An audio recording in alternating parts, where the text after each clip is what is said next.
Well, good morning there. From lovely sunny slash cloudy Kumamoto. As you can see, there is some dark clouds up towards the castle, which is where we're heading right now. Need a little coffee before we actually get there, but anyway, I've booked my next place, believe it or not. I've booked it in advance instead of waiting until tonight or tomorrow morning when I leave. So I'm going to a place I won't tell you yet.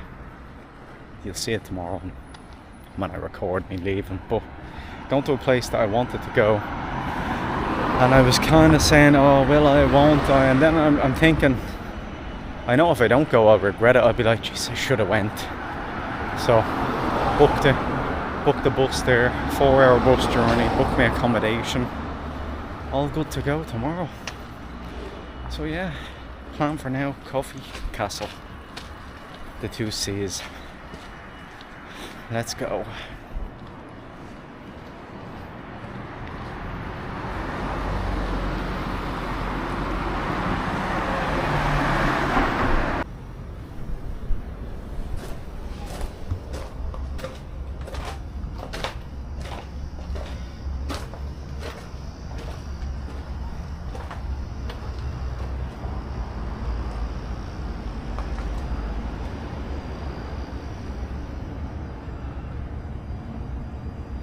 This is the shrine I was talking about yesterday that was through this tiny little gap. It's pretty interesting, isn't it?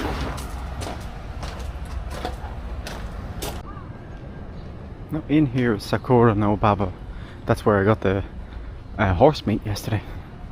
But I'm taking this walkway up towards the castle. You know, it's getting pretty hot now. That hat might have to come back out again. It's weird because, you know, it's cloudy today as well, so it's kind of, you don't know really what the weather is going to be like. But I had to laugh. There was a little funny interaction last night. So I was just about back at the hotel, and just stopped into there was a supermarket that's not one of the typical convenience stores. I don't remember the name, but it was like a budget supermarket. So I was just getting a bottle of not Pocari Sweat, but like just whatever, their own brand. And I got a little like a little muffin at the bakery thing, so just, you know, just something to snack on. So anyway, paid for grand, and she said, do you want the bag? I said, no, it's fine. So of course I dropped the bottle when I was holding it. Funny. So picked it up, and then I dropped the cake, and the woman started laughing, and I said, oh, watashi wa baka gaijin. So that means I'm a stupid foreigner, you know, an idiot, like, you know. And then she started getting real giggly, you know, she was like, woo. And I'm thinking, you know, the people here probably don't get to like laugh about stuff that often, because I think what I've noticed in Japan, I have to go up there, what I've noticed in Japan is that, you know, people like to do everything proper. Everything is kind of done, they like to be, not perfectionists, but you know, they don't want to mess up. Like, if they dropped something, they'd be probably embarrassed. But it was just funny. She was laughing, I was laughing, so hopefully it gave her something to smile about later, you know, instead of just the serious, here you go.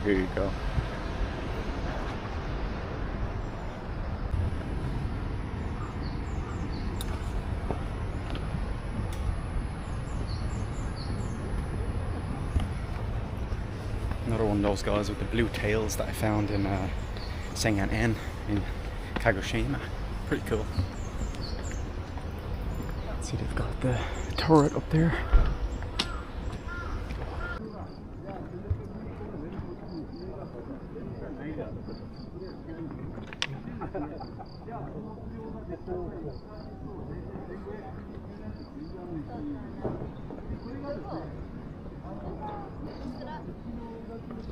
And we finally arrived at Kumamoto Castle, and you can see these sloped walls going up the side here were part of the defensive structure. So he built these so that any samurai who tried to scale up the walls, any attempts to come up and infiltrate via climbing, they couldn't do it. They just couldn't get over the top. They couldn't make it up, and it would give the defenders a chance to either pour boiling oil back down on them or just throw rocks and stones at them. So yeah, that was the initial point of defense. Very important. So here we are, Kumamoto Castle.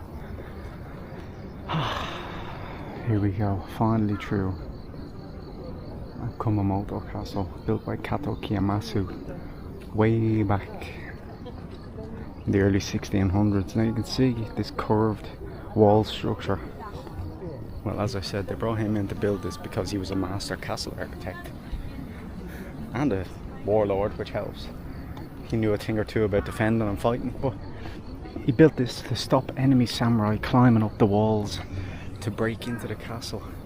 So they'd try to climb up, and of course they couldn't. They'd go right back down, and it'd give the defending forces in the castle a chance to either pour boiling oil down on them or even just throw rocks and stones down at them.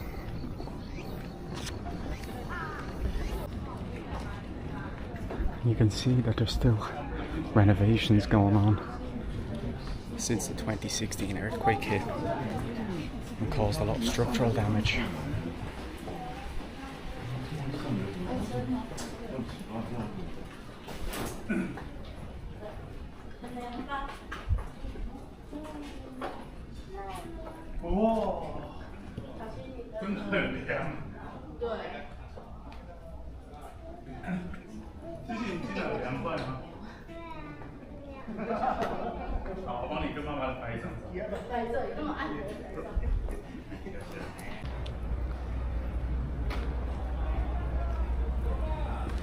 You can see here the construction's still going on here as well, and they've got these kind of cooling systems around just to give out a bit of nice condensation, a bit of moisture out into the air. It's badly needed today. Look at this place. My god. What a gorgeous looking castle. Absolutely gorgeous. Now you remember I told you that when the Satsuma forces came along, the Satsuma samurai clan came along to fight the government, pro-government forces that were tucked up here. Well, I said to you they lasted 50 days here, and then the pro-government forces eventually won, right? But it's funny because not long before that, actually only within a year or two before that, the main keep of this castle was destroyed in a fire, and so was the palace. And then just after that, the Satsuma samurai clan come along and start attacking the place, and they still managed to win. They still beat them. So that caused this castle to kind of gain a, well, I guess it did gain a bit of a reputation in Japan for being one of those kind of impenetrable fortresses that exists. So that, and I put it up there with just say Himeji Castle and Matsumoto Castle as one of the castles of great importance in Japan. But it's absolutely gorgeous. Don't know if you see those people in yellow there, but one of them was talking to me for about 40 minutes there. His name was Koba, telling me about Kumamoto Castle and the history of Japan. He was talking about the Meiji government and stuff, so that was quite interesting. But we're gonna head into the castle. Ho ho ho.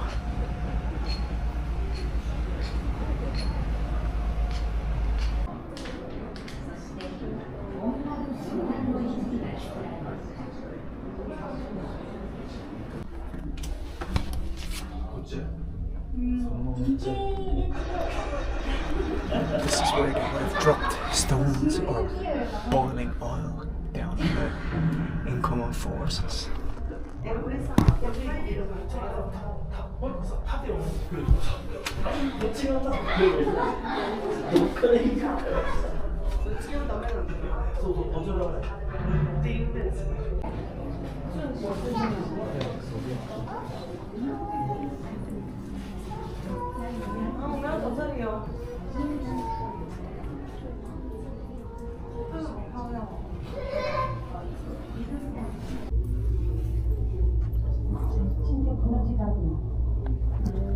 That's the toilet hanging out over the side of the castle. So when you went toilet, it would just drop down into the ditch or some kind of storage that they had for the poop of the royalty. You can see here the layout of Kumamoto all around the castle where we are now. I don't know what building we're in, but we're in one of those. So this was the original layout. Not as busy as it is now.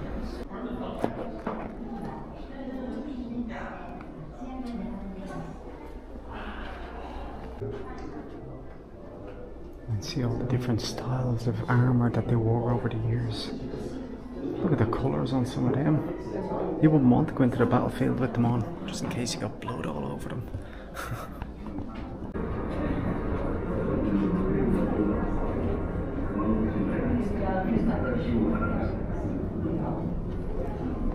So you would have been able to see out there when you were defending the castle back in the day. Have a look out, see who's coming towards you. Here's a photo of it from just during the Meiji period.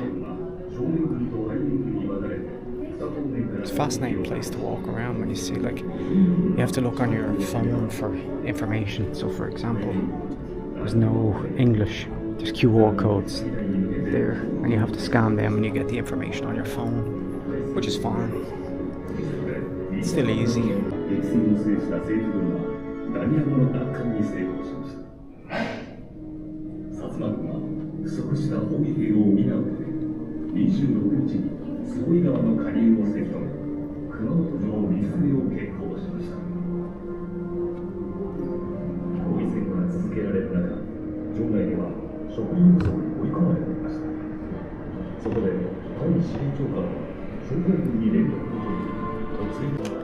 And that picture that I showed you just there, that was Saigo Takamori, if you might remember, the last samurai. He led the samurai here to battle, and the picture beside it was the pro-government forces that eventually won after 54 days of being stuck in this castle.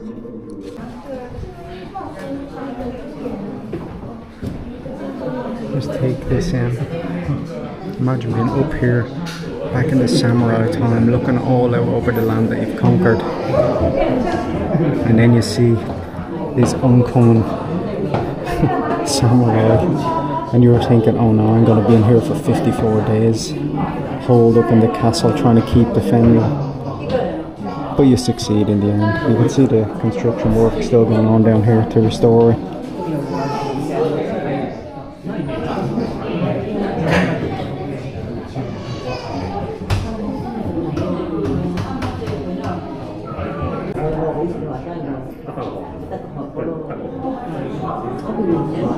You can see the turret over here getting repaired currently.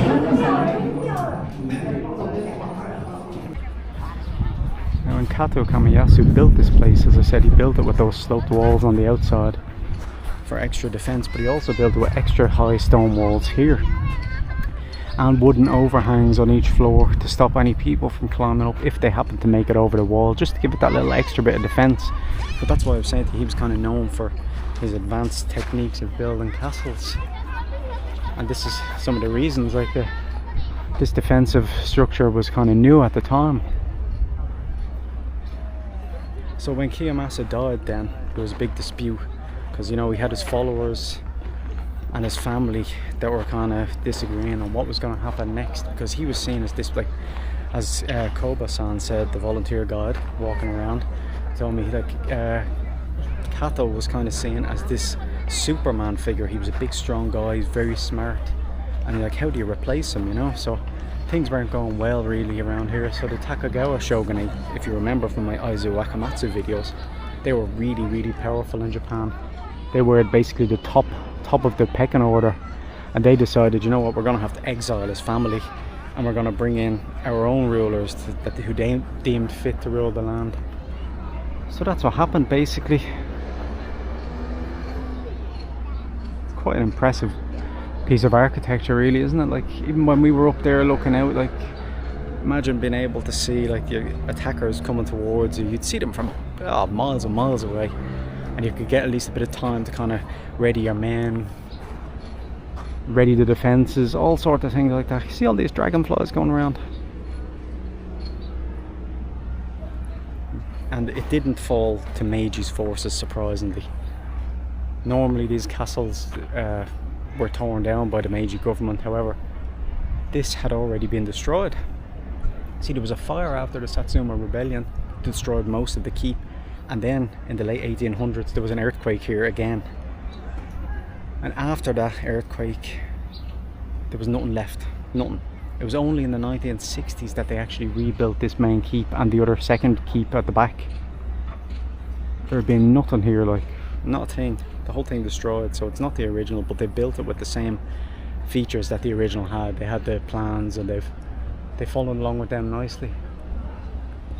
Yeah, it's absolutely beautiful when, especially when you're up there and you look out, just when you can see, like you can look out each direction. You know, I can actually see the train station beside where my hostel is, hotel kind of hostel. So yeah, I do like this kind of history. It's very interesting. And you can see the sloped walls here a bit more in detail.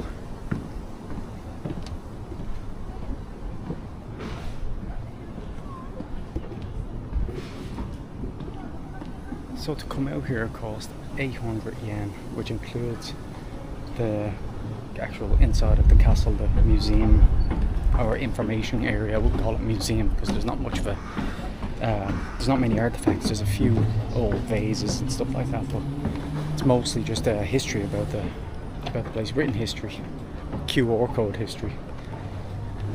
So about 800 yen, about €4.50, $5, which is pretty good, I think, for getting to go around there. Like, look at it, you know, you get to be up there. It's part of Kumamoto's history.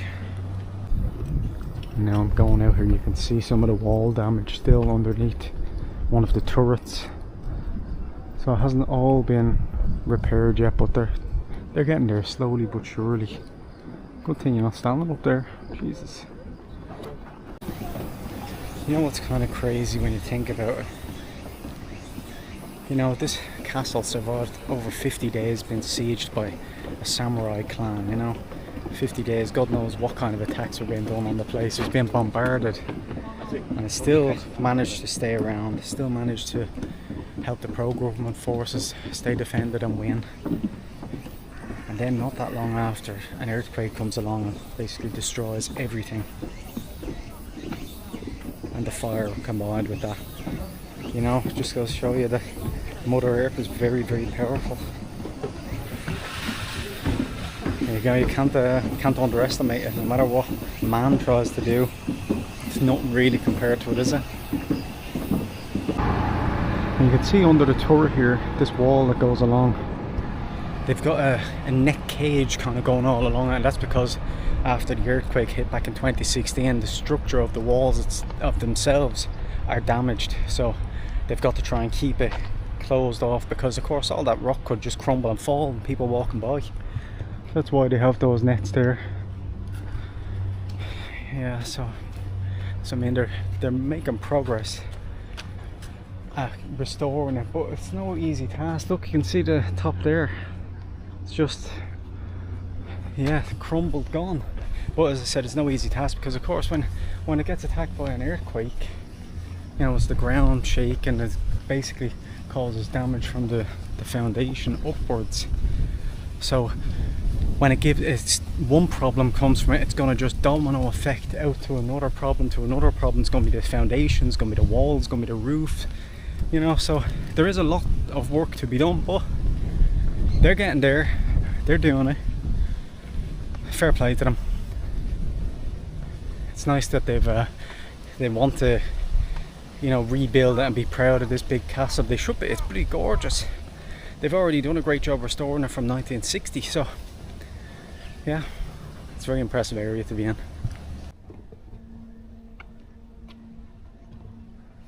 Now, I've been talking about the Satsuma rebellion quite a lot, because obviously this is the main kind of rebellion that happened here, but it wasn't the first. Not long after the Meiji Restoration started, there was a group of about 170 samurai who were unhappy with like the rapid growth, rapid urbanization, rapid development of Japan, and they led an attack one of the nights, a surprise attack on the castle, and I think about 200 of the garrison were killed. And after a while though, they were able to kind of ready up, set up their defenses a bit better, and not long after they finished off all of the attacking samurai. They kind of quashed that attack. But yeah, it's kind of a lesser known one, because it didn't last very long. There wasn't an awful lot that happened before or after. It was just kind of an attack and they quashed it. But it's interesting to know that that big one wasn't the first one here. Also, when I was talking to Koba-san, he was telling me a bit about, you know, the history here. not just in Kyushu, but just in Japan, with Meiji government coming in. And I'll tell you it while you can see this lovely reconstruction going on of the turret. But he said, he was talking about the food, for example, the horse, the raw horse meat and other foods. And he said, actually, before the Meiji government came in, of course, Japan was mostly Buddhist or Shinto, kind of intertwined. And the Japanese people didn't really eat meat. The Buddhists didn't eat meat here. Which caused the Japanese people generally to be smaller than people in the West. You know, they would have been smaller build, generally a bit weaker, just naturally from the food that they were eating, because all they had was some rice, some vegetables, and he said, like, not often, but sometimes they would have fish. And when the Meiji government came in, they said, no, we need to change that, because we need to be more like the West. The West have big men, you know, they're strong. So he said, no, you have to eat meat, you have to kind of copy the Western way of living, basically, Western diet. So yeah, up until the late 1800s, Japan mostly didn't eat meat. Mostly, now not all, but like the Buddhist teachings, but most of Japan at that time was Buddhist / Shinto. And I guess they just didn't have it. It just wasn't part of the diet that they were used to. So that was interesting to learn. He also said, like, you know, it was a very difficult time for Japan, because before Meiji came along, all of these samurai, their job was samurai, of course. And when he came along, they got rid of all the samurai and they had nothing to do. They didn't know what to do. You know, that was their job, that was their livelihood, was the way of the samurai. So, you know, it did cause a lot of unrest. People didn't know what to do. It was very uncertain times. But he said, you know, realistically, it was probably necessary in the end.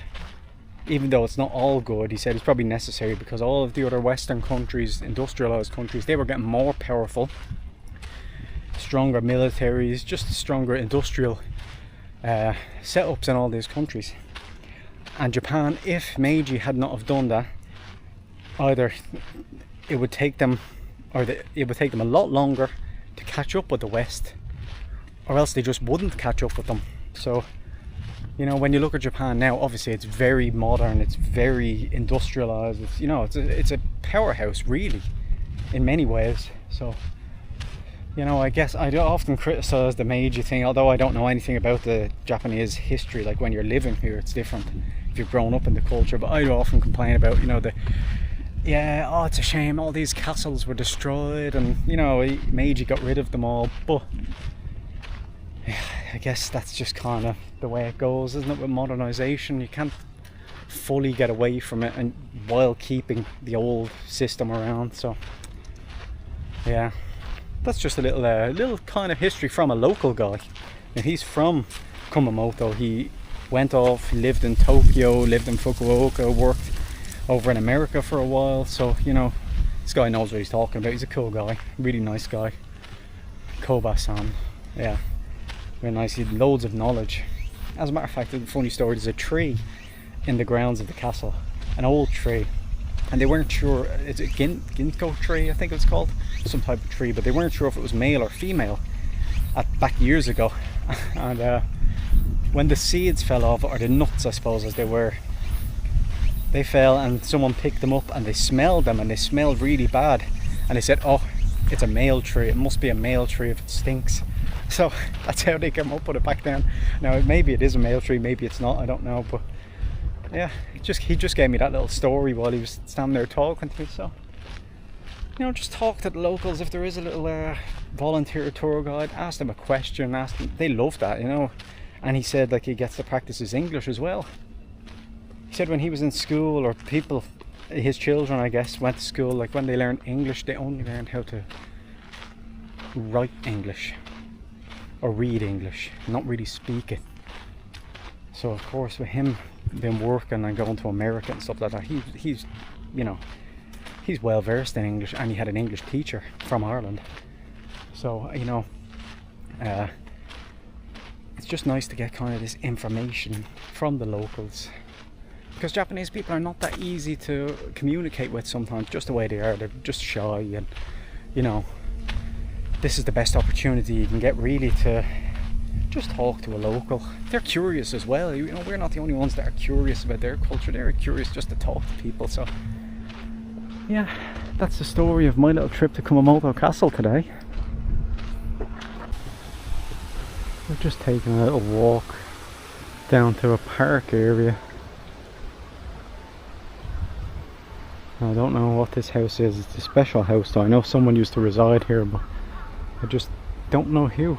Well, I'm just gonna go in, sit down, chill out for a bit beside the little pond that's there, and just basically just relax for a bit.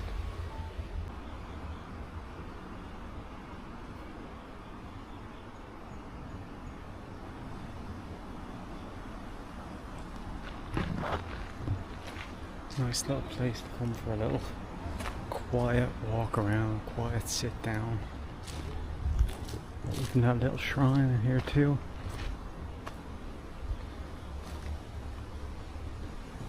And just noticed there's an awful lot of butterflies going around, which is nice to see. You know, it looks like they've got 4 wings, if you know what I mean. I know butterflies usually have the like, whatever you call it, like in the shape of a tree or a backwards tree. But these ones seem like they've got like 4 separate wings. Loads of little black ones going around. So now look at that. Tranquil. Isn't that the right word? Just look how clear this water is. Oh my god. I'd love to take a swim in there, do you know that? And I'm not a swimmer. But there's kids up there and they're enjoying their time, innit? I just have no towel or anything, but look at it, it's just so clear. Damn.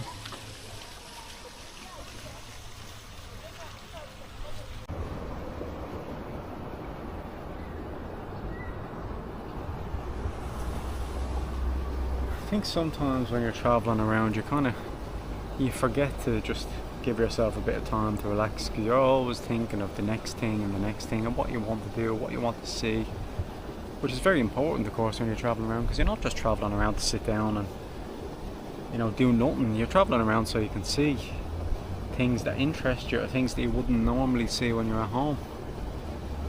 But I think you just kind of forget every now and then. Just give yourself just an hour even, to go to a park, sit down. You don't have to read or anything. Reading is good too, but don't listen to music. Just kind of sit there, just take it all in. I think there's something to be said for that, you know.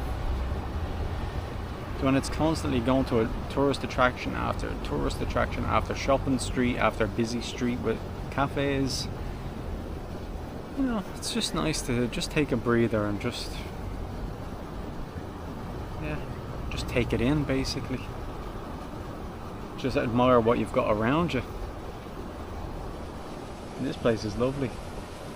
Nice little makeshift seating area here. It's not really a seating area, but it's a seating area for my purposes. So yeah, I'm gonna find a coffee shop in a little while. Probably somewhere back towards the main town, not in the main part itself, but somewhere in that general direction, because I'll eventually be making my way back that way regardless. So it'd be nice to get a bit of a head start. And to make my way back there, I could walk, or I could get the city tram. I might get the tram. Depends on what time it's coming along. I think they're fairly frequent. But it's a flat rate, so you can pay cash, you can pay with your, I think you can pay with your phone actually as well, or your Suica. And it's only 200 yen flat rate, so you know, could just hop on one of them back to somewhere in the vicinity of the main area. Yeah, I know I'm rambling a lot in this video, I'm sorry. First it was all about the castle, now it's about chilling out, what you should do. But yeah, sometimes it's nice to just have a little bit of time like this, just taking that in.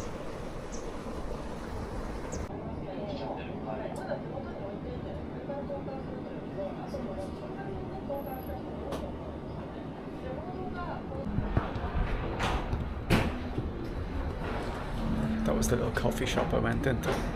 It's pretty cool. It's very old, like Showa-era kind of thing. There was smoke though in it, so if you can't deal with that, you know, I guess you'd have to find a different place to go.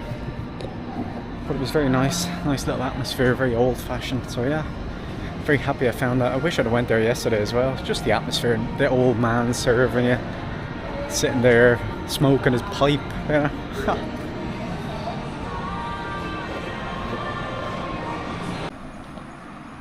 So as I walk down the quiet side streets here in Kumamoto, I will bid you farewell.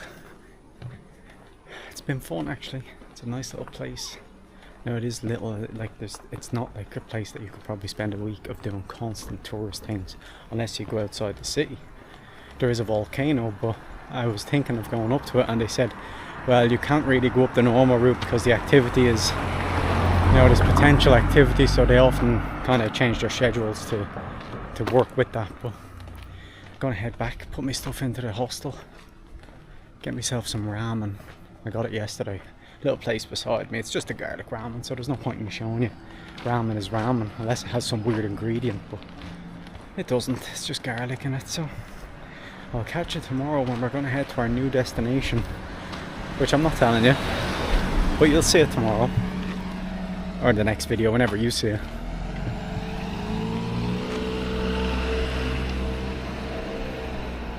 It's so peaceful, apart from the odd car. A little tip for you if you're trying to go somewhere when you're in Japan and you don't want to take the main street, just go one street to the left or the right and you'll come across a little street like this where you can walk peacefully and just take in the silence really. So yeah, I'll catch you tomorrow morning at the bus station right beside where I'm staying, thankfully. See you then. Thanks for watching. Bye bye.